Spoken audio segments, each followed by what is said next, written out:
Hello students. तो आज हम लोग डिस्कस करेंगे न्यूक्लियर फिजिक्स लेसन का दो टॉपिक, जो कि है nuclear fission and nuclear fusion. ये दोनों टॉपिक जो है न्यूक्लियर फिजिक्स का बहुत इंपॉर्टेंट टॉपिक है।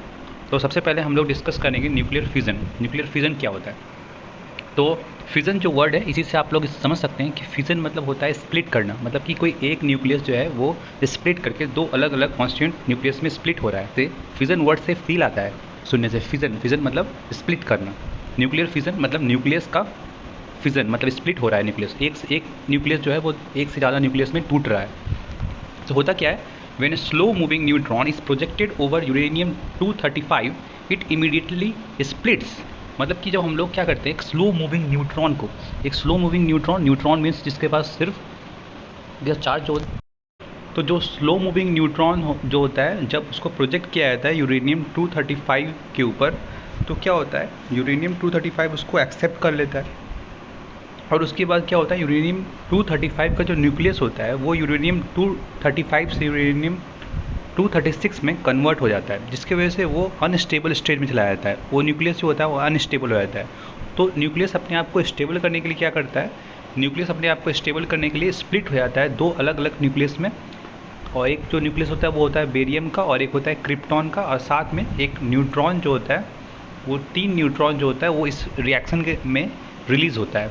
तो वही यहाँ पे बोल रहा है, when a slow moving neutron is projected, जब हम लोग एक स्लो मूविंग न्यूट्रॉन को प्रोजेक्ट करते हैं यूरेनियम 235 के ऊपर, तो क्या होता है, वो इमीडिएटली स्प्लिट हो जाता है दो अलग अलग न्यूक्लियस में, जो कि होते हैं इंटरमीडिएट साइज के। क्योंकि यूरेनियम 235 का जो न्यूक्लियस होता है वो बड़ा होता है साइज में, और जब वो स्प्लिट करेगा दो अलग अलग न्यूक्लियस में, तो उनका साइज़ ऑब्वियस सी बात है घट जाएगा। और इस जो प्रोसेस, इस रिएक्शन के दौरान एक large amount of energy, mega electron volt की रेंज का जो एनर्जी होता है वो रिलीज़ होता है।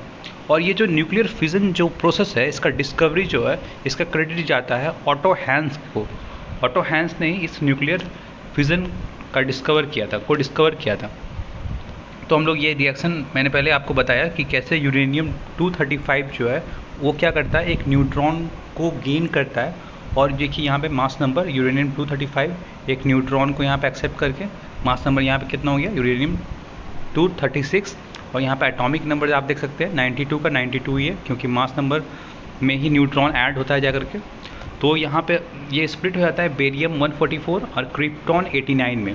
प्लस क्या करता है, ये 3 न्यूट्रॉन रिलीज करता है, प्लस 200 मेगा इलेक्ट्रॉन वोल्ट का क्या करता है, एनर्जी रिलीज़ करता है। तो इस प्रोसेस में क्या हो रहा है, एनर्जी रिलीज़ हो रहा है काफ़ी सारा। तो यहाँ पे आप देख सकते हैं कि जो इनिशियल जो मास होता है यूरेनियम 235 का, और जो फाइनल जो मास होता है इस प्रोडक्ट का, बेरियम और क्रिप्टॉन का, तो इनिशियल जो मास होता है वो ज़्यादा होता है फाइनल के मुकाबले। और जो मास का जो डिफरेंस होता है वो एक्चुअली में वही एनर्जी के फॉर्म में यहाँ पे 200 मेगा इलेक्ट्रॉन वोल्ट के फॉर्म में यहाँ पर रिलीज होता है। आइंस्टीन के इक्वेशन के हिसाब से E=mc² के हिसाब से जो एनर्जी जो होता है, जो मास जो होता है, वो एनर्जी में कन्वर्ट हो जाता है। और यहाँ पे आप देख सकते हैं जो बाइंडिंग एनर्जी फाइनल होता है, जो फाइनल बाइंडिंग एनर्जी जो होता है वो क्या होता है, ज़्यादा होता है इनिशियल बाइंडिंग एनर्जी से। तो मास क्यों उसका ज़्यादा होता है, मास होता है रिएक्टेंट का ज़्यादा, और बाइंडिंग एनर्जी किसका ज़्यादा होता है, वो होता है प्रोडक्ट का ज़्यादा। तो इसी का जो डिफरेंस होता है अगर हम लोग निकालेंगे, तो जो एनर्जी ऑफ द एनर्जी का जो एनर्जी इसको निकालना है, तो हम लोग को क्या फॉर्मूला है, binding energy final minus binding energy initial is equal to the Q value that is release in a form of mega electron volt, 200 mega electron volt. अब हम लोग को कुछ पॉइंट फिज़न के बारे में ध्यान रखना है। Fission is carried out by slow neutron of energy 0.04 electron volt. मतलब कि फिज़न जो रिएक्शन होता है, इसमें जो हमने पहले डिस्कस किया है, जो न्यूट्रॉन होता है उसका एनर्जी काफ़ी कम होता है। मतलब जो न्यूट्रॉन होता है वो स्लो मूविंग न्यूट्रॉन होता है, उसको हमको ज़्यादा इलेक्ट्रॉन नहीं देना होता है, बस इतना इलेक्ट्रॉन देना होता है कि वो जाकर के उसके न्यूक्लियस में जाकर के मर्ज हो जाए। तो इसको कितना एनर्जी देना पड़ता है, 0.4 इलेक्ट्रॉन वोल्ट। हम लोग यहाँ पे देखेंगे फिज़न प्रोडक्ट्स और हाईली रेडियोएक्टिव। तो फिज़न होने के बाद जो प्रोडक्ट बनता है, जो जैसे बेरियम हो गया, क्रिप्टॉन हो गया, ये सब क्या होता है, हाईली रेडियो एक्टिव होता है, बहुत रेडियो एक्टिव होता है। और ये उसके बाद सक्सेसिव इसमें बीटा इमिशन होता है उसके बाद, ताकि ये एक स्टेबल स्टेट को अटेंड कर ले। The mass of fission product are less than the initial. अब हम लोग, मैंने पहले आपको बताया कि जो फाइनल जो मास होता है वो लेस दैन होता है इनिशियल। तो इनिशियल मास और फाइनल मास में जो डिफरेंस होता है वही एक्चुअली में यहाँ पे एनर्जी के फॉर्म में रिलीज होता है। इसी को हम लोग मास इफेक्ट भी कहते हैं। तो यहाँ पे हम देख सकते हैं कि mass of the fusion product are less than that of initial, so final binding energy is more than initial and there is a difference in Q value of the reaction. और यही जो डिफरेंस है final energy, final binding energy और initial binding energy में, यही actually में क्या होता है यहाँ पे क्यू वैल्यू जो कि है 200 मेगा इलेक्ट्रॉन वोल्ट के फॉर्म में रिलीज होता है इस रिएक्शन में। और यहाँ पे जो मास का जो यहाँ पे लॉस होता है इसमें रिएक्टेंट और प्रोडक्ट में, उसका जो अमाउंट होता है वो होता है 0.1%। 0.1% मास क्या होता है, लॉस हो जाता है इसके फॉर्म में, एनर्जी के फॉर्म में। जो 0.1% मास है वो क्या होता है, वो एनर्जी के फॉर्म में कन्वर्ट हो जाता है। और यहाँ पे एक पॉइंट है जो कि नोट करने वाली एग्जाम में कभी कभी पूछ दिया जाता है कि एक्चुअली में न्यूक्लियर फिजन का जो प्रिंसिपल है उससे क्या मतलब, उस कहाँ पे उसका यूज़ होता है। तो इसी प्रिंसिपल पे जो है वो एटम बम वर्क करता है। तो एटम बम किसके प्रिंसिपल पे वर्क करता है, न्यूक्लियर फिजन के प्रिंसिपल पे। और जो ये जो हम लोग का जो न्यूक्लियर रिएक्टर होता है जिससे हम लोग जो करंट को जो प्रोड्यूस करते हैं, तो ये जो करंट जो आता है जो न्यूक्लियर पावर स्टेशन से आता है, वो भी एक्चुअली में जो न्यूक्लियर पावर स्टेशन जो होता है वो भी, उसका भी जो प्रिंसिपल होता है वो न्यूक्लियर फिजन ही होता है। वहाँ पे भी यूरेनियम 235 और plutonium as a fuel, nuclear fuel के के तरह यूज़ किया जाता है, ताकि उससे हम लोग काफ़ी सारे एनर्जी रिलीज करवा सकें और उससे हम लोग क्या कर सकें, करंट को प्रोड्यूस कर सकें। अब हम लोग यहाँ पे ये फाइंड करेंगे कि find energy release in fusion of 1 gram of uranium. मतलब कि अगर हमको कोई 1 ग्राम यूरेनियम थमा दे और हमको बोले कि बताओ कि इससे कितना एनर्जी रिलीज़ होगा, तो हमको ये कैलकुलेट करना है। ये इंपॉर्टेंट क्वेश्चन है, एग्ज़ाम में काफ़ी बार आता है। तो हमें ये तो पता है कि अगर एक एटम जो यूरेनियम का होता है उसमें अगर न्यूक्लियर फिजन होगा तो उसमें 200 मेगा इलेक्ट्रॉन वोल्ट के रेंज का जो एनर्जी है वो रिलीज़ होगा। तो हमें क्या करना है, 1 ग्राम में निकालना है। तो बस हमें इस यहाँ पे कुछ नहीं करना है, बस हमें ये पता कर लेना है कि 1 ग्राम में आखिर कितना एटम होता है। तो इसके लिए तो सिंपल सा फॉर्मूला है weight upon molecular weight into Avogadro number. इससे हम लोग नंबर ऑफ पार्टिकल्स निकाल लेंगे, मतलब नंबर ऑफ एटम्स या मॉलिक्यूल्स जो भी होता है एटम्स, इसका यूरेनियम का निकाल लेंगे। उसके बाद क्या करेंगे, इसको 200 मेगा इलेक्ट्रॉन वोल्ट जो कि एक एटम का जो एनर्जी होता है उससे मल्टीप्लाई कर देंगे। जब हम लोग ये मल्टीप्लाई करेंगे तो ये कितना आएगा, 5 × 10⁻29 इलेक्ट्रॉन वोल्ट आएगा। तो यही था न्यूक्लियर फिजन के बारे में। अब हम लोग क्या पढ़ेंगे आगे का टॉपिक, जो कि है न्यूक्लियर फ्यूज़न। अभी तक हमने क्या पढ़ा, न्यूक्लियर फिजन। अब हम लोग पढ़ेंगे न्यूक्लियर फ्यूज़न। तो न्यूक्लियर फिजन वर्ड से हम लोग को, उस न्यूक्लियर फिजन वर्ड से हम लोग को ये क्लियर हो रहा था कि जो न्यूक्लियस है वो स्प्लिट कर रहा है, और यहाँ पे न्यूक्लियर फ्यूज़न, फ्यूज़ करना, फ्यूज़ मतलब क्या होता है, दो चीज़ आपस में जुट रहा है, फ्यूज़ कर रहा है। तो वही यहाँ पे क्या है, न्यूक्लियर फ्यूज़न। तो डेफिनेशन भी यही कहता है यहाँ पे, 2 or more than 2 lighter nuclei combine to form a comparatively heavier nucleus। मतलब कि 2 या 2 से ज़्यादा लाइटर न्यूक्लियस, मतलब हल्का न्यूक्लियस, जब आपस में कंबाइन करके एक हैवी न्यूक्लियस का फॉर्मेशन करता है, तो इसी को हम लोग क्या बोलते हैं, न्यूक्लियर फ्यूज़न। तो हम लोग आगे पढ़ेंगे, it is also a exothermic reaction. इस रिएक्शन में जो फ्यूजन रिएक्शन होता है ये भी एक एक्सोथर्मिक रिएक्शन होता है। एक्सोथर्मिक मीन्स एनर्जी जो होता है वो रिलीज़ होता है। एक्सो मीन्स रिलीज़ करना, एंडो मीन्स अंदर लेना, मतलब गेट करना, मतलब पाना, एनर्जी को पाना। एक्सो मीन्स एनर्जी रिलीज़ करना, मतलब रिएक्शन के दौरान में एनर्जी क्या होता है, रिलीज़ होता है, प्रोडक्ट के साथ एनर्जी भी रिलीज़ होता है। तो यहाँ पे जो टोटल, इसकी वजह से टोटल जो फाइनल मास है वो भी क्या होता है, कम होता है। टोटल फाइनल मास वहाँ भी कम था, किसके केस में, न्यूक्लियर फ्यूजन के केस में। यहाँ पे फ्यूजन के केस में भी तो फाइनल मास होता है वो इनिशियल मास से कम होता है। और ये जो मास का जो डिफरेंस होता है, यही एक्चुअली में क्या होता है बताइए, यही एक्चुअली में एनर्जी के फॉर्म में रिलीज़ हो जाता है। तो यहाँ पे हम लोग इसका रिएक्शन देखेंगे, फ्यूजन का रिएक्शन। इसमें हम लोग क्या करते हैं, दो प्रोटॉन लेते हैं। यहाँ पे देखिए, एक प्रोटॉन और एक और प्रोटॉन, दोनों क्या होता है, दोनों फ्यूज़ करता है, दोनों आपस में जुड़ जाता है। और यहाँ पे देखिए क्या बन गया, यहाँ पे एक न्यूट्रॉन बन गया, साथ में एक पॉजिट्रॉन, और यहाँ पे न्यूट्रिनो निकला है, न्यूट्रॉन पार्टिकल्स निकला है। और यहाँ पे जो है 0.42 मेगा इलेक्ट्रॉन वोल्ट का एनर्जी निकला।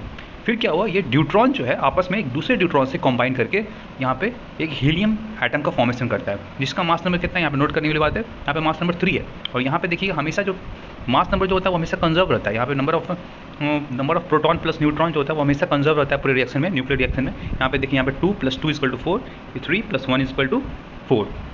और यहाँ पे कितना एनर्जी रिलीज होता है, 3.27 मेगा इलेक्ट्रॉन वोल्ट। तो ये फ्यूज़न रिएक्शन था। अब एक चीज़ नोट करने वाली बात है कि जो फ्यूज़न रिएक्शन होता है वो एक्चुअली में उसको हम लोग ऐसे नॉर्मल कंडीशन में वो पॉसिबल ही नहीं है। वो एक्चुअली में फ्यूज़न रिएक्शन अर्थ पे पॉसिबल ही नहीं है। इसीलिए न्यूक्लियर फ्यूज़न जो होता है वो अर्थ पे पॉसिबल नहीं होता है, क्योंकि इसका रीज़न क्या है कि fusion take place at high temperature. जो फ्यूज़न जो होता है उसको अगर हमें कराना है, किसी चीज़ को फ्यूज़ कराना है, तो उसको काफ़ी ज़्यादा हमें टेम्परेचर देना पड़ेगा। ऐसा क्यों करना पड़ता है, क्योंकि जो न्यूक्लियर होता है उसके आपस में जो कूलम्ब फोर्स ऑफ अट्रैक्शन होता है, जो कूलम्ब बैरियर होता है उसका, जो दो न्यूक्लियस के बीच का कूलम्ब बैरियर होता है, उसको हम लोग को ओवरकम करने के लिए क्या करना पड़ता है, जो न्यूक्लियस है तो उसमें चार्ज तो होगा ही, न्यूक्लियस है तो उसमें पॉजिटिव चार्ज होता है, दो अलग अलग न्यूक्लियस है तो उसमें दो अलग अलग पॉजिटिव चार्ज होंगे, और तो दोनों को आपस में कंबाइन करना है, तो उसके लिए जो कूलम फोर्स ऑफ अट्रैक्शन है, जो कूलम फोर्स ऑफ रिपल्सन है, क्योंकि पॉजिटिव चार्ज के बीच में लाइक चार्ज के बीच में रिपल्सन होता है, इसलिए दोनों आपस में एक दूसरे को रिपल करेंगे, और इस रिपल्सन को ओवरकम करने के लिए हमें एक मतलब उसको एनर्जी देना पड़ेगा, और वो एनर्जी जो होता है वो हम टेम्परेचर बढ़ा के देते हैं, मतलब हीट के द्वारा देते हैं, और ये जो टेम्परेचर चाहिए इसको ओवरकम करने के लिए ये इतना ज़्यादा है कि ये एक्चुअली में अर्थ पे पॉसिबल ही नहीं है। एग्जांपल के तौर पर आप देखिए कि जो दो प्रोटॉन होते हैं उनका जो कूलम बैरियर होता है वो होता है 40 किलो इलेक्ट्रॉन वोल्ट, तो मतलब इतना 40 किलो इलेक्ट्रॉन वोल्ट एनर्जी आपको देना पड़ेगा, तभी जा करके क्या फ्यूज़न हो पाएगा। और इस इतना इलेक्ट्रॉन वोल्ट एनर्जी को अटेन करने के लिए हमें कितना टेम्परेचर देना पड़ेगा, तो वो है 3 × 10⁹ केल्विन, मतलब समझिए कितना टेम्परेचर, उतना तो अर्थ पे पॉसिबल ही नहीं है, इतना टेम्परेचर तो आपको सन पे ही मिल पाएगा। तो सन पे जो सन पे जो लाइट हमें मिलता है, जो सन पे जो रिएक्शन चल रहा है वो एक्चुअली में कौन सा रिएक्शन चल रहा है, न्यूक्लियर फ्यूज़न का रिएक्शन चल रहा है, जिसकी वजह से क्या होता है वहाँ पे जो हीलियम का जो एटम है उसका प्रोडक्शन होता है, और जिससे क्या होता है काफ़ी सारा एनर्जी रिलीज होता है, जिस एनर्जी की वजह से जो हमें हीट एनर्जी के फॉर्म में अर्थ पे हमें मिलता है।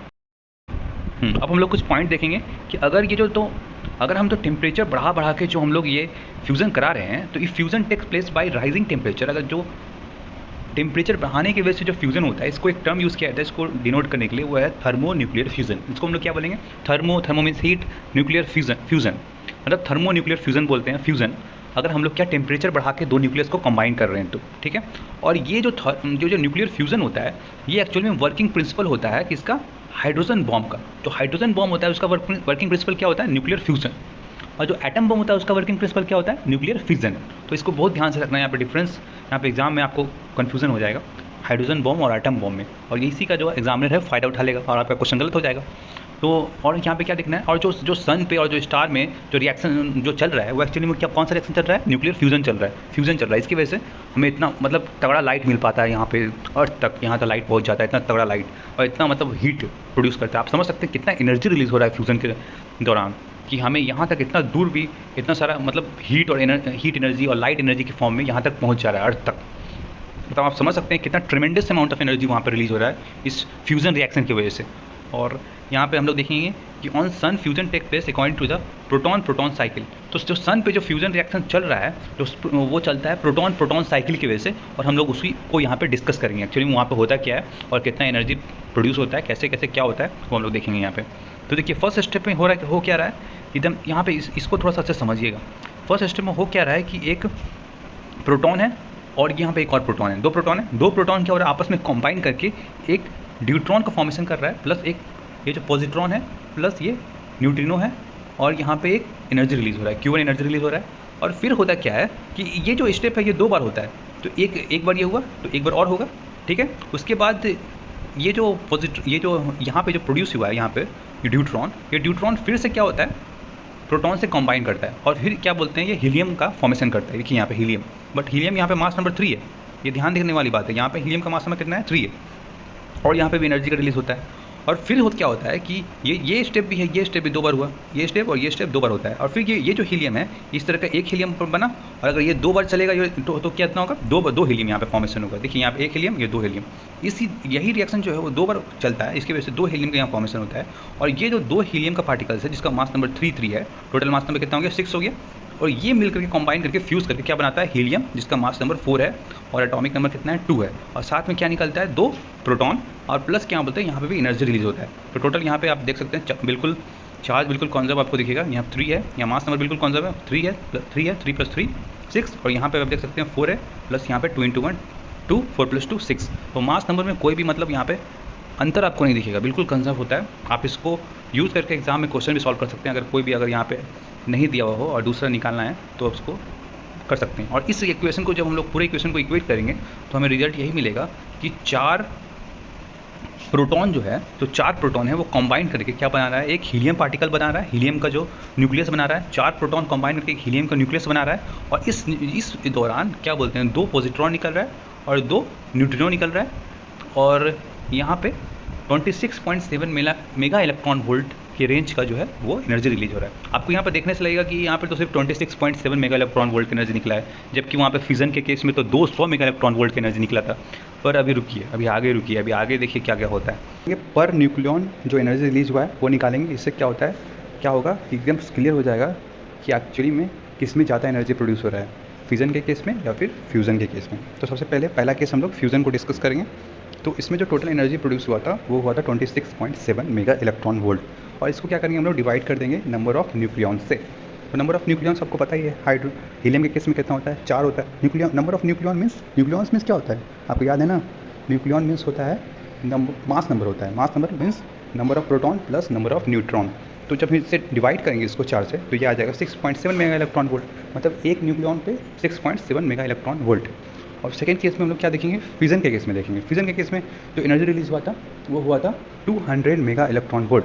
और यहाँ पे 200 मेगा इलेक्ट्रॉन वोल्ट को हम लोग उसके नंबर ऑफ न्यूक्लियन से डिवाइड कर देंगे। उसमें कितना था, यूरेनियम कितना होता है 235।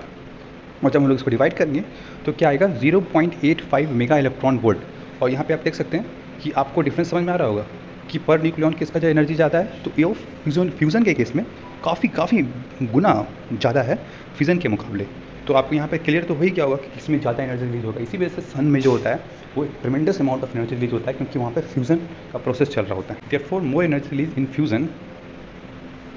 हम लोग क्या करेंगे, दोनों का इक्वली अमाउंट लेंगे और उससे कैलकुलेट करेंगे कि किससे इसको दोनों का रेशियो निकालेंगे कि एक्चुअली में किसमें कितना ज़्यादा एनर्जी रिलीज हो रहा है। तो इसके लिए पहले हम लोग फिजन बाय फ्यूज़न का यहाँ पे रेशियो निकाला है। इसमें किया क्या है कि एक नंबर ऑफ मतलब 1 ग्राम में निकाले हैं तो 1/235 इंटू 6.02 इंटू 10⁻23 जो क्या होगा एटो नंबर होता है। इसको 200 मेगा इलेक्ट्रॉन वोल्ट हमने मल्टीप्लाई कर दिया, जिससे क्या होगा 1 ग्राम में कितना एनर्जी प्रोड्यूस होगा ये आ जाएगा। और फिर हमने यही किया फ्यूज़न के साथ 1/4 into 6 into 10⁻23 into 26.7 mega electron volt. और हमने क्या किया यहाँ पे, इसको आप कैलकुलेट कर लीजिएगा, ये एक्चुअली में रेशियो है। जब आप कैलकुलेट कीजिएगा तो यही रेशियो आएगा।